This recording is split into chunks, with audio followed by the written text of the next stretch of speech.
I came to Leslie to expand my craft, my wheelhouse of knowledge, to open the door towards new pathways, to use my time developing my theater and art practices so that I can then work with others. I came to Leslie originally looking for something to lean on or to catch my footing. At the end of semester one, I have discovered so much more about where I am going and where I have been. Multiple literacies was the constant for me. Weekly meetings that challenged me to explore, prompts that shifted my own perspectives to new beginnings. Winston Churchill says, "This is not the end. It is not even the beginning of the end, but it is perhaps the end of the beginning." I started unsure of what to expect. I didn't know what I wanted to pursue, how I was going to navigate, or even why I was drawn towards elevating my possibility. I quickly realized the potential I held towards creating something larger than myself. Through conversation, readings, immersion with passionate faculty and students, I landed with my feet on the ground.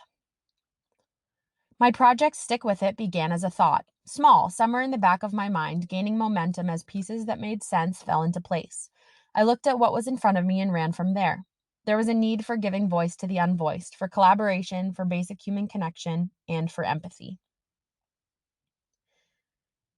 Sitting on the windowsill at about eye level when I sit at my desk is a stack of wildly colored sticky notes. The colors brighten up the space. It is interesting that I tend to lean towards some colors over others. Sometimes I feel I need to spread the wealth between pads. They catch my fleeting ideas, they remind me, they highlight my words through pictures when I need a release of my own thoughts. I value color, energy, voice, connectivity, empowerment, and exploration in my work. I came to understand how I connect with the world, with myself, and with others. In high school, I made it clear that in order to help others in my future, I needed to help myself first. As I started to connect with myself, my goals, my values, my work began to reflect deeper meaning. I felt more interested in developing. I started to access my creativity to use as a constant lens to look at the world around me. I began to understand the value of the process as opposed to the perfection of the product. Stick With It started to take shape. I began to research prompts, materials, spaces to start making the idea into reality. The process led me to fully realize projects that had similar foundations. I began to notice current projects in my own circle that influenced and tweaked small details, plans, and aspirations for my own project goals. Here is an example of one of my first ideas. I wanted to incorporate the rules of improvisation and saying yes and. I wanted to create a shadow box, yes, to put in a communal public space. People would fill out a sticky note, drop it in the box, and then watch it fill. The prompt was, how have you said yes to offering or receiving help? What is something you have said yes to that makes you proud? What risks did you take that worked out for the better? What accomplishments do you value in your life? What is coming up for you that saying yes to could positively change your life? I made more sketches, varied plans, and kept hitting roadblocks. Some things made a lot of sense to me, but not to others. Some questions didn't have answers. I felt that I was controlling the project too much and not allowing for a creative space of participants. I took a step back and discovered the project format Stick With It follows today. I became aware that the final Stick With It wasn't as accessible as it could be for all participants. Accessibility became a focus after developing the project. It is remarkably important for my work to not only allow voice, but to be accessible and available to the broadest audience it is intended for.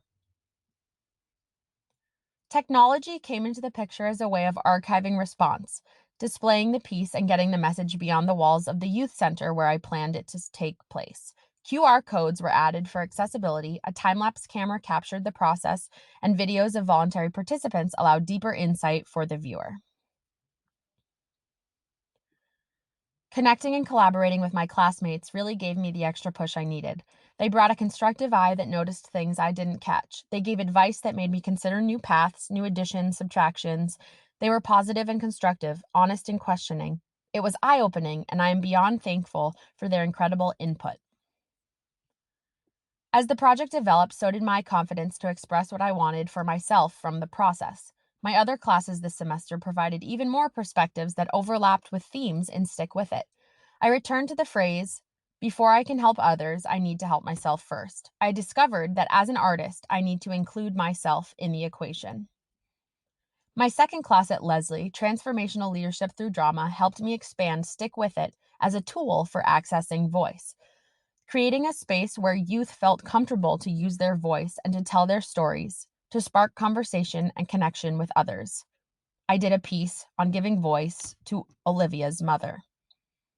My third class, Art and Healing, brought my focus back to myself, how I use my voice, how I choose to tell my story. It continued to aid in forming my path. The foundation I started in multiple literacies felt validated. Arts and Healing provided the permission I felt I needed to be creative and get my projects into the world. Where Stick With It is now. Originally, it is a project formed from the lack of connection people were experiencing due to COVID, supporting and encouraging everyone to stick with it. Over the course of this past semester, the project, the world, and the goals I have for myself have definitely evolved. Relevance and evolution are important to me. Even though vaccines are rolling out, masks are coming off, and regulations are loosening slightly, there is still a gap between connection and connected. The lasting effects of quarantine and social distancing will not go away overnight. I will continue to advocate for voice, connectivity, energy, empowerment, and exploration in my art. My biggest takeaway from creating Stick With It is that the project brought me back to the present.